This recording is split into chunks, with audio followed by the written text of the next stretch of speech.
We all make a lot of assumptions about what we think is Yeah, happening that are just based on our own right. perceptions. And so the Yes. first thing to really start working on as an emerging leader is understanding yourself well enough to know what you bring to the table. I always say this saying, like, know where you stop and someone else starts.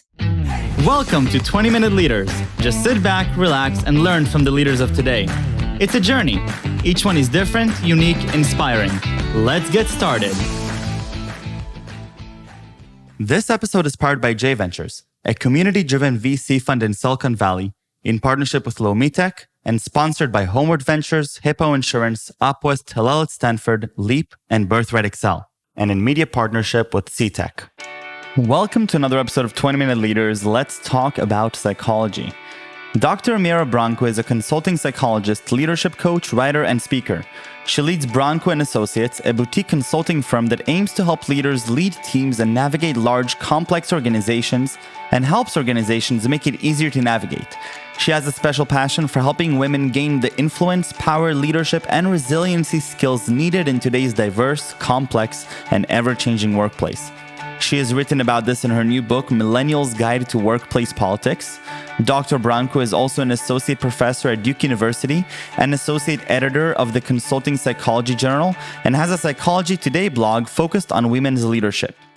Mira Brancu, welcome to 20-Minute Leaders. How are you today? Good. How are you? Thanks for having me on. Thank you so much for taking time out of your busy schedule to be here. Mira, you're a consulting psychologist, leadership coach, writer, and speaker. You're also an associate professor at Duke University, associate editor of the Consulting Psychology Journal, and you have a Psychology Today blog focused on women's leadership. And I'm really excited to both understand your daily work and the recent book that you published. And so I'm excited to dive deep into the Millennials Guide to Workplace Politics, but also hear a little bit about your own journey and the conventional or unconventional way that you've entered the domain that you're in. But before all of that, Mira, I want to understand your engagement story, because that's going to be an amazing one. Yeah. So I should say, so I live in the U.S. and in North Carolina right now. But I emigrated from Romania to New York with my parents a long time ago when I was 6 years old. And that was back when Romania was a communist country under a dictatorship. And so we emigrated as political refugees. And so, everything came a little bit more challenging than your typical, let's just move to a different country, and so I didn't understand, the language at all. That took a long time. That's not something that I had learned, to speak English in Romania, like some children do nowadays.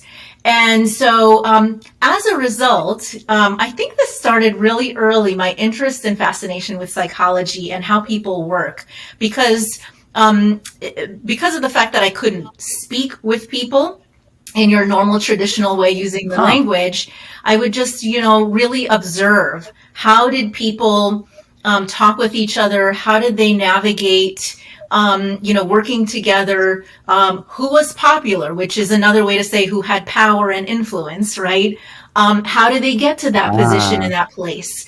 And I certainly, didn't have an easy time, but, once I finally learned the language, and I started finally excelling in school, I, started a job after getting a master's degree in my first career as a school counselor. And I thought, okay, I've got a master's degree, I've got the language down, I'm going to be successful with the knowledge that I've gained so far. And lo and behold, that wasn't necessarily the case. Just because you know the language doesn't mean you understand the culture. And that's what I learned as a major difference in somebody's success within any sort of large system, whether it's your, country or an organization or a large group of people, that understanding the culture is a very different thing than understanding the language. And if you don't understand the culture and how to navigate the people and systems and networks and all of that stuff, just being able to read the policies and the rules and the regulations are not going to get you far enough. And I'm happy to sort of share an example of that if you'd like. But later on, I would love that.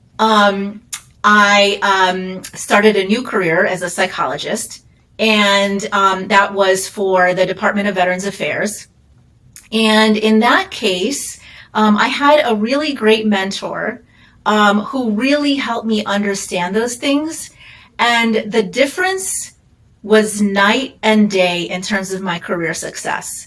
My career catapulted to degrees I would have never imagined for myself. I was promoted within 5 months to a management position, and within 3 years to a higher level leadership position, and then a stretch assignment overseeing another center as an interim director to help them, and then more and more leadership roles with larger national scope. And that is not something that I imagined for myself, but it came from understanding how to navigate these complex systems and how work gets done. And I can certainly share with you the failures too when I didn't know that. But that's kind of my sort of big story of how I came to really being passionate about helping women in leadership roles, and how I became really interested in workplace politics. And the fact is that not a lot of people have access to that mentorship. And I was lucky enough to have that kind of special mentorship with that kind of information. And as a result, I feel like, it's not fair to keep that information to myself. I'd like to make it more accessible to other people. So that's how I ended up writing this book on workplace politics with my colleague Jennifer Wisdom. Is it came from a personal realization and success story, and me wanting to help other people with the same kinds of things. And so we're talking about navigating complex systems, we're talking about workplace politics, we're talking about the world of mentorship. As you reflect back on your own journey, what is non-trivial about complex systems and workplace politics? What does it come down to that without the mentorship, you're seeing that with the mentorship, you had a jump in your career that many other people, and specifically maybe women, don't have without the guidance and without the mentorship? Yeah. Well, let me share with you a story of without the sufficient mentorship versus with. So in my previous career, there was this situation, and it wasn't the only situation, but it stands out by far the most in my mind, where I had read some kind of policy, or I saw some kind of training about ethics, and it made me reflect on whether we were being ethical in how we were doing things. And I wrote this very long, thought out email to my leader of my organization about how I thought that what she was doing was unethical, and that I would be happy to share, other ways to do this, or have a discussion. Now, reflecting back, this is extremely embarrassing, and awkward to even think about right now, because it was such a misstep. And but I thought back then she would receive it well, wow, thank you, Mira, for helping me realize the error of my ways. And I was just being really straightforward, right? I just thought everything was straightforward. You just say what you think, and people will receive it as the way it is, right? And what happened was In a that very ideal world. my immediate boss came to me and she was like, Mira, you really messed things up. Our leader's really mad. And I was like, oh, it only dawned on me then that maybe I did something wrong. And I said, oh my God, I want to fix this. Let me fix this. I want to go straight to her and talk it out and fix it. And she's like, no. Don't do that. Don't make it worse. Don't worry about it. I fixed it. And I said, oh, you fixed it. How did you fix it? And she said, I just told her that English was a second language for you and that sometimes you miss things. And so, just to ignore it. And I thought, but I have no problem with the language anymore. I mean, I sounded back then the way that I sound now, right? So English is not a problem for me. The language isn't the problem. The problem was the culture understanding, right?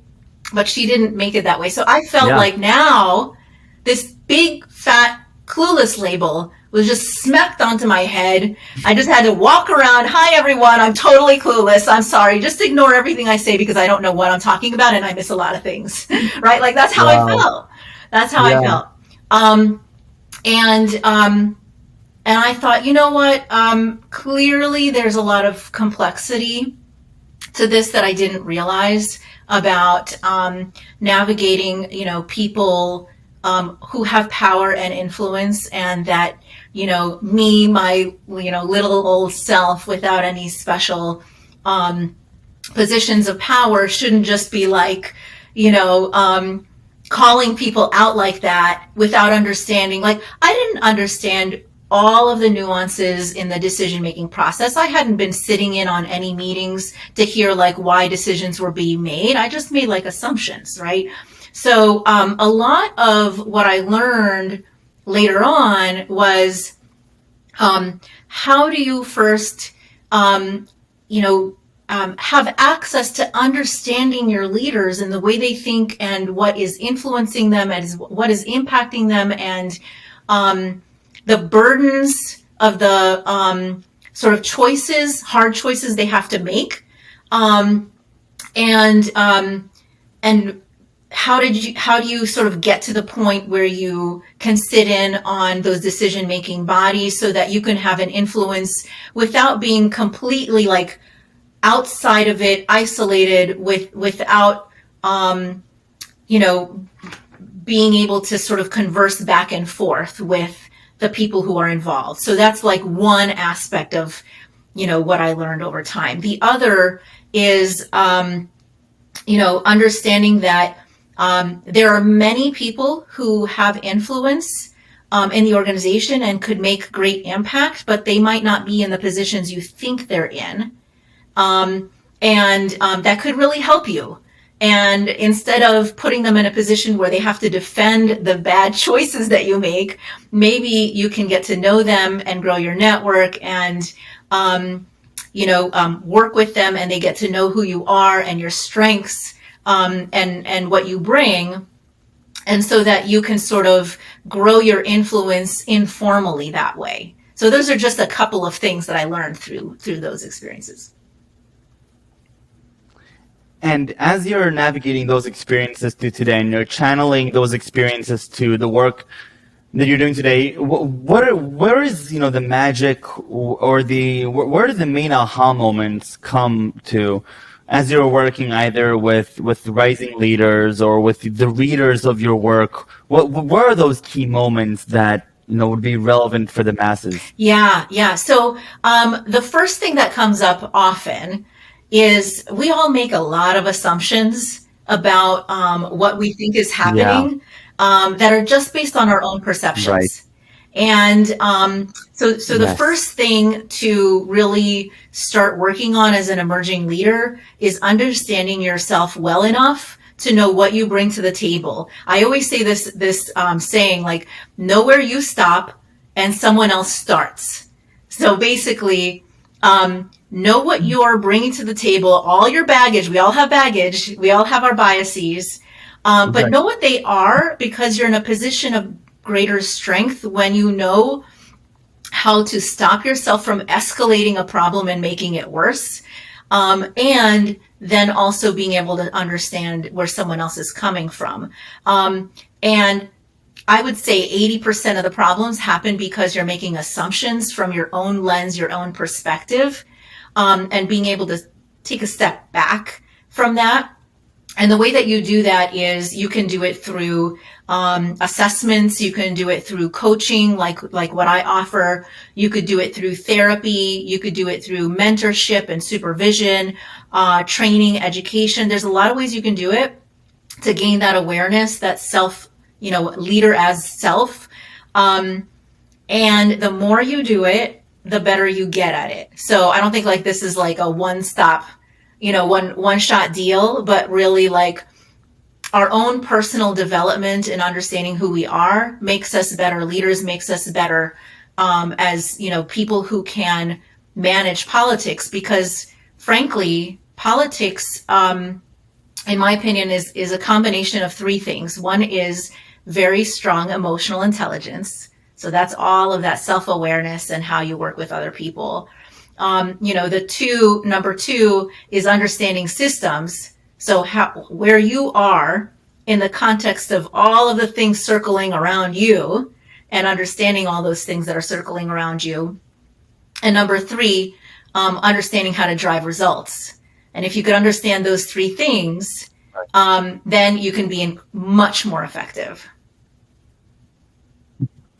Very, very cool. And Mira, I can talk for hours about these types of lessons, and I really appreciate it. And I look forward to reading the book myself.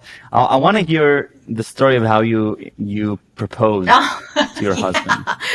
Yeah, super fun. So yes, I proposed to my husband, I figured, why wait? Like, I'm ready. Why am I supposed to be waiting for him, right? So, of course, this obviously shows the kind of person I am. So,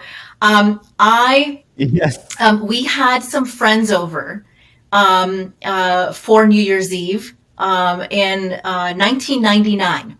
So this is 1999 turning into 2000. And my plan, and it worked well, is that I was going to propose to him when the clock struck, and the next day, the 2000. So what I did was I created this entire scavenger hunt, and all of their clues, one clue after another, led them to a place outside of our apartment where they found a camera and a note that says, "Feel free to take pictures while I propose." And at the same exact time, his clues led him to eventually, one last clue that said, "Sit down on this couch, close your eyes." And they didn't know. No, they had no idea. They had no idea. And I said, I can imagine what's going on through their minds. At that moment, I heard screaming outside of the door, and I'm like, "Oh my God, this better work out," because they're like screaming for like, "Oh my God, what's happening?" And so he sat down, he followed the clues, he sat down, he counted to 10, opened his eyes, and there I am on my knee, proposing to him with a ring, and they're barging in, screaming, taking pictures. It was great. And now we have pictures of it. This is probably my favorite proposal story ever, and this is just awesome. And I have to say that the thing that I kept reflecting on as you were telling me the story is how it's easy to remember how many years you've the anniversary to your proposal, given the timing that you chose to do it, which makes it convenient. And Mira, I really want to thank you for coming, and I really appreciate your time and positive energy. I have a few more questions about you though, and I want you to take me back to your childhood. What really fascinated you as a child? You spoke earlier about the language and but what really fascinated you? Yeah, I mean, interestingly enough, it really was the sort of observing people and how they interact and, what makes things work between people. And I didn't realize it back then, but I really was an observer. Like I was a very quiet, sort of off to the side, but taking a lot of information in about people. Very, very cool. And what inspires you today? Honestly, I feel like it is the local leaders in my own community, because like they're more relatable, who are making such a Yeah. big difference in the community. So, for example, like we have our Chamber of Commerce and the executive director, Aaron Nelson, like everybody already knows his name, is somebody who is bringing the community together of business owners and trying to not just support businesses, but make an impact in improving our community and with diversity, equity, and inclusion and stuff like that. And it's well beyond his job, right, to do that. But he is passionate about making this kind of difference. And there's many people in the community that are these kind of like, quote unquote, normal people, right? I'm making air quotes here. Normal, everyday people like you and me who have a vision, have a passion, and are making things happen that improve the lives of many people. And that inspires me. Like I want to be like that, like I look at that and I think, boy, I want to make that kind of difference someday. Beautiful. And what are 3 words that you would use to describe yourself? Yeah, this is a hard question. I feel like I'm in an interview, and what's your strengths? I don't know. So I would say, A quote, a phrase. yeah, this is what people tell me, I guess, about me. Intuitive, or insightful. Sometimes they say insightful. Strategic or intentional. And compassionate or kind or thoughtful, Mira, thank you so much. I can definitely see those 3, 4, 5 words coming into play throughout the last 20 minutes, and I really appreciate your time and effort and positive energy. Thank you for the inspiration, and stay safe and stay healthy. Thanks, Michael.